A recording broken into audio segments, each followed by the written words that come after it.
So over here, you can see that I got a blog section right here. And on the top, you can see that categories is an option.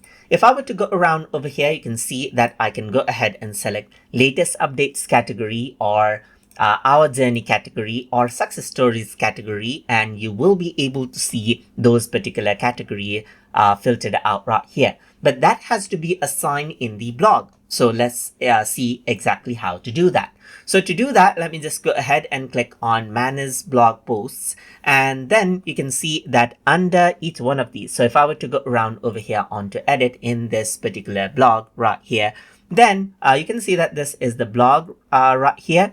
And then if I were to actually go around over here, you will be able to see those particular tags. So under the settings right here, you can go around over here and choose the category right here of whatever you have. And as you click on it, you can see that they have been assigned with this category. But if you want to go ahead and create your own category, let me just go around and then exit it out right here.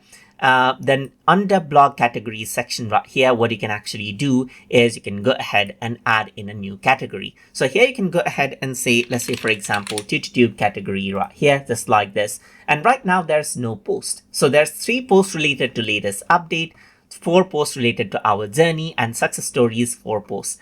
So 2 tags can be tagged to one particular blog post as well. So now over here, if I were to go around, you can see that I got my sample blog post. Let me just go ahead on to, let's say, for example, edit option right here on for that particular blog post. And then under settings, I'm going to go ahead and add the category right here as TutorTube right here. And I'm just going to add in success story as well and save this out right here and publish it out to update. So once I go ahead and do that, as I open this up, you can see that this is the blog, and then you'll be able to see the tags right here as well. And as I click on the tag right here, it will show up all of the posts related to that particular tag. For example, for TutorTube, I only have one. So if I were to go around and click on success stories, then it'll show up all of the blogs that I have under the success story section right here. And then with that, you can see that there's other tags as well. You can go ahead and click,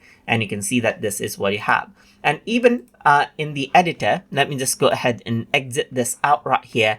And then let's say, for example, go back to site design. So this is what you have. So under success stories, you can see that you can go ahead and select TutorTube, let's say, for example, or latest updates right here. You can filter it out according to how you want. And that is simply what you have. And that is how you can go ahead and work around with the categories setting inside of Strikingly. So I hope you guys learned something as always. And as always, please like, comment, share, and subscribe.